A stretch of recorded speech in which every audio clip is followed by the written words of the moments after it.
Hi all ಎಲ್ರಿಗೂ ನಮಸ್ಕಾರ. ಇವತ್ತಿನ ಆಸೆ ತರುವ ಸಂಚಿಕೆಯಲ್ಲಿ ಏನೆಲ್ಲ ಆಗುತ್ತೆ ಅಂತ ನಾನು ನಿಮ್ಗೆ ಹೇಳ್ತೀನಿ. ಅಲ್ಲಿವರೆಗೂ ಯಾರೆಲ್ಲ ನನ್ನ ಚಾನಲ್ ನೋಡ್ತಿದ್ದೀರಾ ಪ್ಲೀಸ್ ಸಬ್ಸ್ಕ್ರೈಬ್ ಮಾಡ್ಕೊಂಡು ನೋಡಿ. ಸಂಚಿಕೆ ಶುರುವಿನಲ್ಲಿ ಮೀನಾ ಈಗ ಹೂವಿನ ಮಾರ್ಕೆಟಿಗೆ ಅಂತ ಹೇಳಿ ಬಂದುಬಿಟ್ಟು ಅಲ್ಲಿರೋರ ಹತ್ರ ಕೇಳ್ತಾ ಇರ್ತಾಳೆ, ಅಕ್ಕ ಇವತ್ತು ನೀವೇನಾದರೂ ಫ್ರೀ ಇದ್ದೀರಾ ಅಂತ ಹೇಳಿ ಕೇಳಿದಾಗ, ಯಾಕೆ ಮೀನಾ ಅಂತ ಕೇಳ್ತಾರೆ. ಏನಿಲ್ಲ, ಇವತ್ತೊಂದು ಒಂದು 50 ಜನ 30 ಜನಕ್ಕಷ್ಟು ಅಡುಗೆ ಮಾಡಬೇಕು ಅಂತ ಹೇಳಿ ಮನೇಲಿ ಅಂದ್ಕೊಂಡಿದ್ದೀನಿ, ಅದಕ್ಕೆ ನಿಮ್ಮ ಹೆಲ್ಪ್ ಬೇಕಿತ್ತು ನನಗೆ ಅಂತ ಹೇಳಿ ಬಂದಾಗ, ಅಯ್ಯೋ ನಮ್ಮ ಅತ್ತೆಗೆ ಮನೇಲಿ ಹುಷಾರಿರಲಿಲ್ಲ, ಅದಕ್ಕೆ ಇವಾಗಲೇ ಅಂಗಡಿ ಮುಚ್ಕೊಂಡು ಹೋಗೋಣ ಅಂತೇಳಿ ಅಂದ್ಕೊಂಡಿದ್ದೆ, ಅಷ್ಟರಲ್ಲಿ ನೀನು ಬಂದೆ ಅಂತ ಹೇಳಿ ಕೇಳಿದಾಗ, ಓ ಹೌದಾ ಸರಿ ಆಯಿತು ಬಿಡಕ್ಕ ಅಂತ ಹೇಳಿ ಅಂದಾಗ, ಇಲ್ಲೊಂದು ಮಾರ್ಕೆಟ್ ಓಪನ್ ಆಗಿದೆ, ಒಂದು ಅಂಗಡಿ ತರಕಾರಿ ತುಂಬ ಫ್ರೆಶ್ ಆಗಿ ತುಂಬ ಚೆನ್ನಾಗಿ ಸಿಗುತ್ತೆ, ಹಬ್ಬ ಅಲ್ಲೋಗಿ ಕೊಡಿಸ್ತೀನಿ ನಿನಗೆ ಅಂತ ಹೇಳ್ಬಿಟ್ಟು ಅವ್ರು ಹೇಳಿದಾಗ, ಸರಿ ಆಯಿತು ಅಕ್ಕ ಅಲ್ಲೇ ಹೋಗಿ ತೊಗೊಳ್ಳೋಣ ಬನ್ನಿ ಅಂತ ಹೇಳಿ ಕರ್ಕೊಂಡು ಹೋಗ್ತಾಳೆ ಮೀನನ್ನು ಕೂಡ.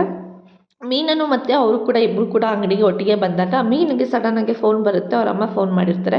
ಆವಾಗ ಅವ್ರ ಅಕ್ಕಗೆ ಹೇಳ್ತಾರೆ, ಅಕ್ಕ ನೀವು ಹೋಗ್ಬಿಟ್ಟು ತೊಗೊತಾರೆ ನಾನು ಬರ್ತೀನಿ ಅಂತ ಹೇಳಿ ಅಂದಾಗ, ಸರಿ ಅಂತ ಹೇಳ್ಬಿಟ್ಟು ಆ ತಾತನ ಹತ್ರ ಹೋಗ್ಬಿಟ್ಟು ತರಕಾರಿ ಕೊಡಿ ಅಂತ ಹೇಳಿ ಕೇಳಿದಾಗ, ಯಾಕಮ್ಮ ಎಷ್ಟು ಬೇಕು ಅಂತ ಕೇಳಿದಾಗ, ನನಗೆ ಒಂದು 2 kg ತರಕಾರಿ ಬೇಕು ಎಲ್ಲದರಲ್ಲೂ ಅಂತ ಹೇಳಿ ಕೇಳಿದಾಗ, ಏನು ನೀವು ಯಾವುದೇ 3 ಜನ ಅಲ್ಲ ಯಾಕೆ ಇಷ್ಟೊಂದು ತರಕಾರಿ ಅಂತ ಹೇಳಿ ತಾತ ಕೇಳಿದಾಗ, ಹಾಗೇನಿಲ್ಲ ನನಗೆ ಗೊತ್ತಿರೋ ಒಂದು ಹುಡುಗಿಗೆ ಮನೆಯಲ್ಲಿ ಒಂದು ಚಿಕ್ಕದೊಂದು ಫಂಕ್ಷನ್ ಇಟ್ಕೊಂಡಿದ್ದಾಳೆ, ಅದಕ್ಕೆ ತುಂಬ ಸುಮಾರು ಜನಕ್ಕೆ ಅಡುಗೆ ಮಾಡಾಕಬೇಕು, ಅದಕ್ಕೆ ತರಕಾರಿ ಬೇಕು ಅಂತ ಹೇಳಿ ಅಂದಾಗ, ಯಾವ ಹುಡುಗಿ ಅಂತ ಕೇಳಿದಾಗ, ಈ ಕಡೆ ಮೀನಿನ ಕಡೆ ಕೈ ಬೆರಳು ಮಾಡಿ ತೋರಿಸಿದಾಗ ಅದನ್ನ ನೋಡಿ ಆ ತಾತನಿಗೆ ತುಂಬ ಶಾಕ್ ಆಗುತ್ತೆ. ಅಯ್ಯೋ ಇಂಥ ಒಳ್ಳೆ ಹುಡುಗಿಗೆ ನಾನು ಮೋಸ ಮಾಡ್ತಾ ಇದ್ದೀನಲ್ಲ, ಹುಡುಗಿಗೆ ಏನಾದರೂ ನಾನು ಇಲ್ಲಿ ಕೆಲಸ ಮಾಡ್ತಿದ್ದೀನಿ ಅಂತ ಗೊತ್ತಾದರೆ ಆ ಹುಡುಗಿ ಎಷ್ಟು ಬೇಜಾರು ಮಾಡ್ಕೊತಾಳೆ, ಏನು ನಾನು ಹುಡುಗಿಗೆ ಮೋಸ ಮಾಡ್ತಿದ್ದೀನಿ ಏನೋ ಅಂತ ಹೇಳಿ ಅಂದ್ಕೊತಾ ಇರಬೇಕಾದ್ರೆ ಮೀನಾ ಬರೋ ಅಷ್ಟರಲ್ಲಿ ಈ ಕಡೆ ಆ ತಾತನೂ ಕೂಡ ಮುಖ ಗೊತ್ತಾಗಬಾರ್ದು ಅಂತ ಹೇಳ್ಬಿಟ್ಟು ಮುಖನ ಫುಲ್ಲು ಕವರ್ ಮಾಡ್ಕೊತಾರೆ, ಬಟ್ಟೆಯಲ್ಲಿ ಕವರ್ ಮಾಡ್ಕೊಂಡಾಗ ಎಲ್ಲ ತರಕಾರಿ ತೊಗೊಂಡು ಅಕ್ಕ ಅಂತ ಹೇಳ್ಬಿಟ್ಟು ಮೀನನ್ನು ಕೂಡ ಬರ್ತಾಳೆ. ಹ್ಞೂ ನಮ್ಮ ಎಲ್ಲ ತೊಗೊಂಡಿದ್ದೀನಿ ಅಂತ ಅಂದಾಗ, ಯಾಕೆ ಮುಖ ಮುಚ್ಕೊಂಡಿದ್ದೀರಾ ಏನಾಯಿತು ಅಂತ ಹೇಳಿ ಕೇಳಿದಾಗ, ಏನಿಲ್ಲ ಬೆಳಗ್ಗೆ ಟೈಮ್ ಮಾರ್ಕೆಟ್ಗೆ ಹೋಗ್ತೀನಲ್ಲ ಅದಕ್ಕೆ ಶೀತ ಆಗಿದೆ ಅಂತ ಹೇಳಿ ಅಂದಾಗ, ಓ ಹೌದಾ ಸರಿ ಎಷ್ಟಾಯಿತು ಅಂತ ಹೇಳಿ ಕೇಳಿದಾಗ, ಸರಿ ಇಷ್ಟ ಆಯಿತು ಅಂತ ಹೇಳ್ತಾರೆ. ಸರಿ ಆಯಿತು ಚೇಂಜ್ ಕೊಡಿ ಅಂತ ಹೇಳಿ ಕೊಡ್ತಿರ್ಬೇಕಾದ್ರೆ, ಯಾಕೆ ನಿಮ್ಮ ಕೈ ಇಷ್ಟೊಂದು ನಡೀತಿದೆ ಏನಾಯಿತು ಅಂತ ಹೇಳಿ ಮೀನಾ ಕೇಳಿದಾಗ, ಏನಿಲ್ಲಮ್ಮ ಅದೇ ಹೇಳಿದ್ನಲ್ಲ ಶೀತ ಆಗಿತ್ತು ಹುಷಾರಿಲ್ಲ ಅಂತ ಅಂದಾಗ, ಓ ಹೌದಾ ಸರಿ ಆಯಿತು ಹುಷಾರಾಗಿರಿ ತಾತ, ಈಗಿನ ಕಾಲದಲ್ಲಿ ನೀವು ಹುಷಾರಾಗಿರಬೇಕು, ಸ್ವಲ್ಪ ಮೆಡಿಸಿನ್ಸ್ ತೊಗೊಳ್ಳಿ ಕಷಾಯ ಕುಡೀರಿ ಅಂತ ಹೇಳ್ಬಿಟ್ಟು ಅಲ್ಲಿಂದ ಹೋಗ್ತಾಳೆ. ಹಬ್ಬ ಹುಡುಗಿನ ನಾನು ನೋಡಲಿಲ್ಲ ಅಂತೇಳಿ ಈ ಕಡೆ ತಾತನೂ ಕೂಡ ಅಂದ್ಕೊತಾ ಇರ್ತಾರೆ. ಈ ಕಡೆ ಸೋಫಾ ಮೇಲೆ ಕುತ್ಕೊಂಡು ಈ ಕಡೆ ಶಾಂತಿ ಹಾಗೂ ಮನೋಜ್ ಇಬ್ಬರನ್ನೂ ಕೂಡ ಕುತ್ಕೊಂಡು ಯೋಚನೆ ಮಾಡ್ತಿರ್ಬೇಕಾದ್ರೆ ಅದೇ ಟೈಮ್ಗೆ ಈ ಕಡೆ ರೋಹಿಣಿನೂ ಕೂಡ ಬರ್ತಾಳೆ. ಅವಳು ಕೂಡ ಡೈನಿಂಗ್ ಟೇಬಲ್ ಮೇಲೆ ಕುತ್ಕೊಂಡು ಬಿಸಿ ಬಿಸಿ ಕಾಫಿ ಕುಡ್ಕೊಂಡು ಕೂತಿರ್ಬೇಕಾದ್ರೆ ಶಾಂತಿಗೆ ತುಂಬ ಆಸೆ ಆಗ್ತಿರುತ್ತೆ. ಮನೋಜ್ ಆಯ್ತಾನೆ ಏನಿಗದು ಅಂತ ಕೇಳಿದಾಗ ಕಾಫಿ ಅಂತ ಹೇಳ್ತಾಳೆ. ಅದೇ ಟೈಮ್ಗೆ ಈ ಕಡೆ ರವಿ ಮತ್ತು ಶ್ರುತಿ ಇಬ್ಬರೂ ಕೂಡ ಬಂದಾಗ ಸೂರ್ಯ ಕೂಡ ಬರ್ತಾನೆ, ಪಾತ್ರೆ ಮತ್ತು ಸೊಪ್ಪು ಎಲ್ಲ ತೊಗೊಂಡು ಬಂದಾಗ, ಏನೋ ಇದಿಷ್ಟು ದೊಡ್ಡ ಪಾತ್ರೆ ತಂದಿದ್ದೆ ಏನಕ್ಕೂ ಅಂತ ಕೇಳಿದಾಗ, ಅಯ್ಯೋ ಹೇಳಿಲ್ವೇನೋ ಕಣೋ ಇವತ್ತು ಮನೆಯವ್ರಿಗೆಲ್ಲ ಬಂದಾಗ ಊಟ ಬೇಕು ಅಂತ ಹೇಳ್ಬಿಟ್ಟು ನನ್ನ ಫ್ರೆಂಡ್ ಈ ಥರ ಪಾತ್ರೆನ ರೆಂಟಿಗೆ ಮಾರ್ತಿದ್ದ, ಅದಕ್ಕೆ ಅವನ ಹತ್ರ ಇಸ್ಕೊಂಡು ಬಂದಿದ್ದೆ ಅಂತ ಹೇಳಿ ಅಂತಿರ್ತಾರೆ. ಓ ಹೌದಾ ಸರಿ ಆಯಿತು, ನಾನಂತೂ ಇವತ್ತು ಹೊಟ್ಟೆ ತುಂಬ ಭರ್ಜರಿಯಾಗಿ ತಿನ್ನಬೇಕು ಅಂತ ಹೇಳಿ ಶ್ರುತಿನೂ ಕೂಡ ಅಂತ ಇರ್ತಾಳೆ. ಈ ಕಡೆ ಮನೋಜ ಮತ್ತು ಶಾಂತಿ ಇದ್ದರು ಇಬ್ಬರು ಕೂಡ ಬಾಯಿ ಬಿಡ್ಕೊಂಡು ನೋಡ್ತಾ ಇರ್ತಾರೆ. ಅದೇ ಟೈಮ್ಗೆ ಈ ಕಡೆ, ಅಲ್ಲಮ್ಮ ಶ್ರುತಿ ನೀನು ಮೀನನ್ನು ಕಂಡ್ರೆ ನಿನಗಾಗಲ್ಲ, ಅವಳ ಹತ್ರ ನೀನು ಮಾತಾಡೋದು, ಈಗ ನೋಡಿದ್ರೆ ಅವ್ರು ಮಾಡಿರೋ ಅಡುಗೆನೇ ತಿಂತಿದ್ಯಲ್ಲ ನೀನು ಅಂತ ಕೇಳಿದಾಗ, ಇಷ್ಟು ದಿನ ಅವ್ರು ಮಾಡಿದ ಅಡುಗೆನೇ ತಿಂತಿರೋದಲ್ವಾ, ಅಡುಗೆಗೂ ಮಾತಿಗೂ ಏನೂ ಸಂಬಂಧ ಇಲ್ಲ, ನಾನಂತೂ ಡಯಟ್ ಮಾಡೋದೆಲ್ಲ ಬಿಟ್ಬಿಟ್ಟಿರ್ತೀನಿ, ಆರಾಮಾಗಿ ನಾನು ತಿಂತೀನಿ ಅಂತ ಹೇಳಿ ಅಂತಿರ್ಬೇಕಾದ್ರೆ ಈ ಕಡೆ ರೋಹಿಣಿ ಕೂಡ ಯೋಚನೆ ಮಾಡ್ತಾ ಇರ್ತಾಳೆ ತಿನ್ನೋದ ಬೇಡವಾ ಅಂತ. ಅದಕ್ಕೆ ಸೂರ್ಯ ಇದ್ದನು, ಅದಕ್ಕೆಲ್ಲ ಏನೂ ತಲೆ ಕೆಡಿಸ್ಕೊಬೇಡಿ, ನೀನು ತಿನ್ನೋ, ನೀನು ಇವಾಗ ಹೆಂಗಿದ್ರು ಡಬ್ಬಿಂಗ್ ಹೋಗ್ತೀನಿ ಅಂತ ಅಂದಿಲ್ಲ, ಡಬ್ಬಿಂಗು ಹೋಗೋರ್ಗು ಇಲ್ಲಿಂದ ಬಾಕ್ಸ್ ತೊಗೊಂಡು ಹೋಗ್ಬಿಡು ನೀನು ಅಂತ ಹೇಳಿದ್ರೆ, ಒಳ್ಳೆ ಐಡಿಯಾ ಕೊಟ್ಟರೆ ಸೂರ್ಯ, ನಾನು ಹಾಗೆ ಮಾಡ್ತೀನಿ ಅಂತ ಹೇಳ್ಬಿಟ್ಟು ಈ ಕಡೆ ಶ್ರುತಿನೂ ಕೂಡ ಹೇಳ್ತಾ ಇರ್ತಾಳೆ.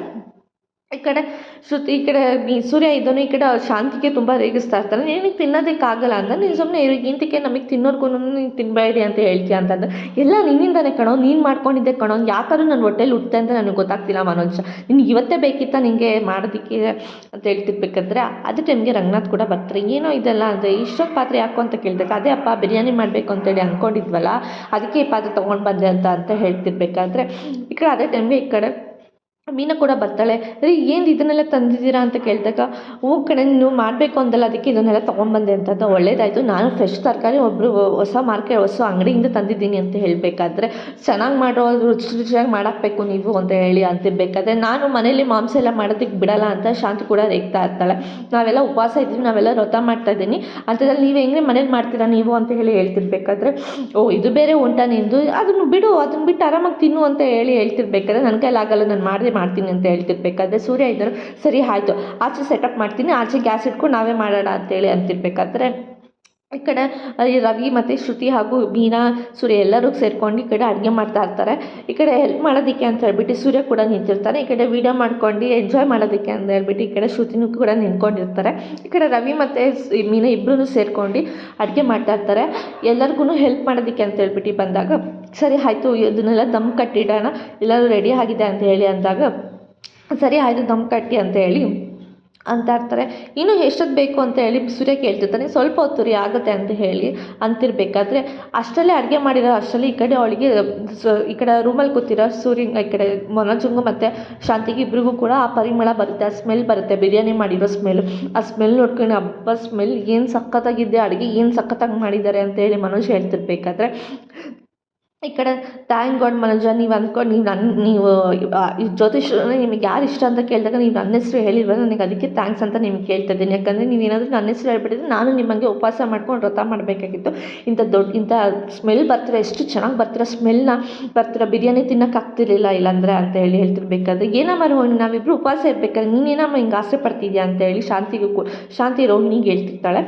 ಸರಿ ಆಯಿತು ದಮ್ ಕಟ್ಟಿದ್ದಾಯಿತು, ಹೆಂಗೆ ಬಂದಿದೆ ನೋಡೋಣ ಟೇಸ್ಟ್ ಮಾಡೋಣ ಅಂತ ಹೇಳ್ಬಿಟ್ಟು ಸೂರ್ಯ ಹಾಗೂ ಶ್ರುತಿ ಇಬ್ಬರೂ ಕೂಡ ಟೇಸ್ಟ್ ಮಾಡೋದು ಸಖತ್ತಾಗಿ ಬಂದಿದೆ ಕಣೋ, ತುಂಬ ಚೆನ್ನಾಗಿ ಮಾಡಿದ್ದೀರಾ, ಆಲ್ ದ ಬೆಸ್ಟ್ ಮೀನಾ, ಸಖತ್ತಾಗಿ ಮಾಡಿದ್ದೀರಾ ನೀವು ಅಂತ ಹೇಳ್ಬಿಟ್ಟು ಈ ಕಡೆ ಶ್ರುತಿನೂ ಕೂಡ ವೀಡಿಯೋ ಮಾಡ್ತಿರ್ತಾಳೆ. ಅಪ್ಪ ನೀನು ಬಂದ ಬಾಯಲ್ಲಿ ಟೇಸ್ಟ್ ನೋಡಿ ಹೇಗೆ ಮಾಡಿದ್ವಿ ಅಂತ ನೋಡೋಣ ಅಂತ ಹೇಳಿ ಅವನಿಗೂ ಕೂಡ ಟೇಸ್ಟ್ ಮಾಡೋದಕ್ಕೆ ಅಂತ ಹೇಳಿ ಕೊಟ್ಟಾಗ ಈ ಕಡೆ ರಂಗನಾಥ್ ಕೂಡ ಸಖತ್ತಾಗಿ ಮಾಡಿದ್ದೀರಾ ಕಣೋ, ತುಂಬ ಚೆನ್ನಾಗಿ ಬಂದಿದೆ ಅಂತ ಈ ಕಡೆ ರಂಗನಾಥ್ ಕೂಡ ಹೇಳ್ತಾ ಇರ್ತಾರೆ. ಎಲ್ಲರೂ ಸೇರ್ಕೊಂಡು ಚೆನ್ನಾಗಿ ಅಡುಗೆ ಮಾಡಿದ್ದೀರಾ, ಇವಾಗ ತಿಂದಿರೋರಿಗೆ ಅದೃಷ್ಟ ಇಲ್ಲ, ತಿನ್ನೋರಿಗೆ ಅದೃಷ್ಟ ಇದೆ ಅಷ್ಟೇ, ಏನು ಮಾಡೋದಕ್ಕಾಗಲ್ಲ, ಯಾರ ಬಗ್ಗೆ ಏನು ತಲೆ ಕೆಡ್ಸ್ಕೊಬೇಡಿ, ಆರಾಮಾಗಿ ನೀವು ಮಾಡ್ಕೊಂಡು ನೀವು ತಿನ್ನಿ ಅಂತೇಳಿ ರಂಗನಾಥ್ ಕೂಡ ಹೇಳ್ತಿರ್ಬೇಕಾದ್ರೆ ಹಿಂದೆ ನಿಂತವ್ರಿಗೆ ಅದೃಷ್ಟ ಇಲ್ಲ, ಅದಕ್ಕೇನು ಮಾಡೋದಕ್ಕಾಗಲ್ಲ, ನಮ್ಮಂಥವ್ರಿಗೆ ಅದೃಷ್ಟ ಇದೆ ಅಷ್ಟೇ ಅಂತೇಳಿ ಈ ಕಡೆ ರಂಗನಾಥ್ ಕೂಡ ಹೇಳ್ತಿರ್ಬೇಕಾದ್ರೆ ಶಾಂತಿಗೆ ಒಂದ್ಸಲ ಏನೋ ಒಂಥರ ಅವಳಿಗೆ ತಳಮಳ ಆಗ್ತಿರುತ್ತೆ.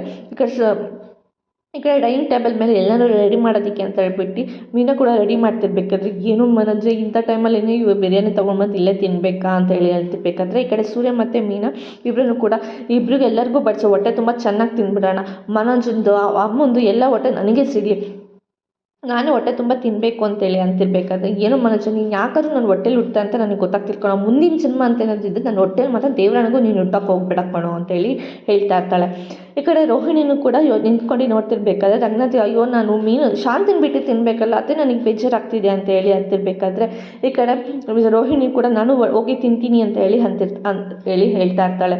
ಯಾಕೆ ತಿಂತೆ ಸುಮ್ಮನೆ ಇರು ನಿಂತ್ಕೊಂತ ಮನೋಜ ಹೇಳ್ತಿರ್ಬೇಕಾದ್ರೆ ಈ ಕಡೆ ರಂಗನಾಥ್ ಇದ್ದರು ನನಗೆ ಶಾಂತಿ ಬಿಟ್ಟು ತಿನ್ನೋದಕ್ಕೆ ಮನಸ್ಸೇ ಬರ್ತಿಲ್ಲ ಅಂತೇಳಿ ಅವನು ಕೂಡ ರೇಗಿಸ್ತಾ ಇರ್ತಾನೆ. ನಿಮ್ಗೆ ಮನಸ್ಸು ಬರ್ತಿಲ್ಲ ಅಂತ ತಿನ್ನೋಕೆ ಹೋಗ್ಬಿಡಿ ಬಿಡಿ ಅಂತ ಹೇಳಿ ಶಾಂತಿನೂ ಕೂಡ ಅಂತಿರ್ತಾಳೆ. ಅಲ್ಲ ಕಡೆ ಅಲ್ಲಿ ನಿಂತ್ಕೊಂಡು ಅಷ್ಟೊಂದು ಆಸೆ ಪಡ್ತಿದ್ದಿಲ್ಲ, ಬಾ ಇಲ್ಲಿ ಬಂದು ತಿನ್ನು, ಒತ್ತೊಂತಿರ್ತಾಳೆ ವ್ರತ ಬಿಟ್ಟು ತಿನ್ನು ಅಂತ ಹೇಳ್ತಿರ್ಬೇಕಾದ್ರೆ ಇಲ್ಲ ರೀ ನಾನು ಯಾವುದೇ ಕಾರಣಕ್ಕೂ ತಿನ್ನಲ್ಲ, ಯಾವುದೇ ಕಾರಣಕ್ಕೂ ನನಗೇನೋ ಅಷ್ಟೊಂದೇನೋ ಪರಿಮಳ ಬರ್ತಿಲ್ಲ, ನಿಮ್ಮ ಹತ್ರ ತಿಂದ್ಕೊಳ್ಳಿ ನನಗೇನು ಬೇಡ ಅಂತ ಹೇಳಿ ಈ ಕಡೆ ಶಾಂತಿ ಹೇಳ್ತಿರ್ಬೇಕಾದ್ರೆ ನೋಡು ನಿನ್ನ ಮಗ ಪಕ್ಕದಲ್ಲಿ ನಿಂತಿದ್ದಾನಲ್ಲ, ಅವ್ನು ಜಲ್ ಸುರಿಸ್ಕೊಂಡು ನಿಂತಿದ್ದಾನೆ, ಅವ್ನಿಗಷ್ಟು ಇರೋಷ್ಟು ನಿನಗಿಲ್ವಾ, ನೀನು ಅವ್ನ ಮಗ ನೀನು ಅವಳ ಎತ್ತ ತಾಯಿ ನಿನಗಿಲ್ದೇ ಇರುತ್ತೆ ಆಸೆ ಬಂದು ಕುತ್ಕೊಂಡು ತಿನ್ನಿ ಇಬ್ರು ಅಂತ ಹೇಳಿ ಅಂದಾಗ ಇಲ್ಲ ನಾನು ಮನಸ್ಸಿಗೆ ಒಳ್ಳೇದಾಗಬೇಕು ಅಂತ ಹೇಳ್ಬಿಟ್ಟು ವ್ರತ ಮಾಡ್ತಾ ಇದ್ದೀವಿ ಅಂತ ಹೇಳಿ ಅಂತಿರ್ಬೇಕಾದ್ರೆ ಈ ಕಡೆ ರೋಹಿಣಿ ಇದ್ದಳು ನಾನಂತೂ ಹೋಗಿ ತಿಂತೀನಿ, ನೀವು ಯಾಕೆ ರೋಹಿಣಿ ಹೋಗಿ ತಿಂತೆ ಅಂತ ಹೇಳಿ ಕೇಳಿದಾಗ ನೀವು ಯಾಕೆ ನನ್ನ ಹೆಸರು ಹೇಳಿಲ್ಲ, ಅದಕ್ಕೇ ನಾನು ಇವಾಗ ಹೋಗ್ಬಿಟ್ಟು ಅವ್ರ ಜೊತೆ ಕುತ್ಕೊಂಡು ಊಟ ಮಾಡ್ತೀನಿ ಅಂತ ಹೇಳ್ಬಿಟ್ಟು ರೋಹಿಣಿ ಕೂಡ ಹೇಳ್ತಾ ಇರ್ತಾಳೆ.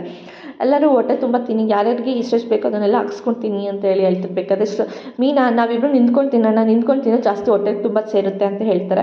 ಸರಿ ಆಯಿತು ಎಲ್ಲರಿಗೂ ಊಟ ಬಡಿಸಿ ನಾನು ಆ ಕಡೆಯಿಂದ ಬರ್ತೀನಿ ಅಂತ ಹೇಳಿದಾಗ ಈ ಕಡೆ ರೋಹಿಣಿ ಇದ್ದಳು ನಾನು ಬರ್ತೀನಿ ನನಗೂ ಊಟ ಹಾಕಿ ಅಂತ ಹೇಳಿ ಹೇಳ್ತಿರ್ಬೇಕಾದ್ರೆ ನೀನು ಯಾಕಮ್ಮ ಹೋಗಬೇಡ ಅಂತ ಹೇಳಿ ಅಂತಿರ್ಬೇಕಾದ್ರೆ ಫಸ್ಟು ಯಾರು ಇಷ್ಟಪಡ್ತಾರೆ ಅಂತ ಕೇಳಿದಾಗ ನಿಮ್ಮ ಹೆಸರು ಹೇಳಿದ್ರಲ್ಲ ನೀವಿಬ್ಬರು ಉಪವಾಸ ಮಾಡಿ ನಾನು ಯಾಕೆ ಉಪವಾಸ ಮಾಡಬೇಕು, ನೀವು ನನ್ನ ಹೆಸರು ಹೇಳಿದರೆ ನನಗೂ ತುಂಬ ಖುಷಿ ಪಡ್ತಿದೆ, ನಾನು ಅದು ಸ್ಮೆಲ್ ತಡೆಯೋಕ್ಕಾಗ್ತದೆ, ನಾನು ಹೋಗ್ತೀನಿ ಅಂತ ಹೇಳ್ಬಿಟ್ಟು ಅವ್ರಿಗೆ ಆಸೆ ತೋರಿಸೋದಕ್ಕೆ ಅಂತ ಹೇಳ್ಬಿಟ್ಟು ಈ ಕಡೆ ರೋಹಿಣಿ ಕೂಡ ತಟ್ಟೆ ತುಂಬ ಹಾಕ್ಕೊಂಡು ತುಂಬ ಚೆನ್ನಾಗಿದೆ ಮೀನು ಅವರೇ, ತುಂಬ ಚೆನ್ನಾಗಿ ಅಡುಗೆ ಮಾಡಿದ್ದೀರಾ ನೀವು ಅಂತ ಹೇಳಿ ಹೇಳ್ತಾ ಇರ್ತಾಳೆ. ಏಕೆಂದರೆ ಮನೋಜಂಗು ಮತ್ತು ಶಾಂತಿ ಇಬ್ರಿಗೂ ಕೂಡ ತಡ್ಕೊಳಕ್ಕಾಗ್ತಿರಲ್ಲ, ಅವಳಿಗೂ ತುಂಬ ಹಾಸ್ಯ ಆಗ್ತಾ ಇರುತ್ತೆ. ಈಗ ಮನೋರೆಲ್ಲರೂ ಕೂತ್ಕೊಂಡು ಊಟ ಮಾಡ್ತಾ ಇರಬೇಕಾದ್ರೆ ಈ ಕಡೆ ಮನೋಜಂಗೆ ಶಾಂತಿ ಬೈತಾ ಇರ್ತಾಳೆ, ಯಾವುದೇ ಕಾರಣಕ್ಕೂ ನಾನು ಹೊಟ್ಟೆಲಿ ಉಟ್ಬೇಡ ಕೊಡೋ ಮುಂದಿನ ಜನ್ಮದಲ್ಲಿ ನೋಡು ಈ ಜನ್ಮದಲ್ಲಿ ಉಟ್ಬಿಟ್ಟು ನಾನು ಪಾಠ ಪಡ್ತಿದ್ದೀನಿ ನಿನ್ನಿಂದ ಅಂತೇಳಿ ಈ ಕಡೆ ಶಾಂತಿ ಬೈತಾ ಇರ್ತಾಳೆ ಮನೋಜಂಗೆ. ಇವತ್ತಿನ ಸಂಚಿಕೆಗೆ ಮುಕ್ತಾಯ ಆಯಿತು. ನಾಳಿನ ಸಂಚಿಕೆಯಲ್ಲಿ ಏನಾಯಿತು ಅಂತ ಹೇಳ್ತೀನಿ. ಅಲ್ಲಿವರೆಗೂ take care, bye bye, thanks for watching.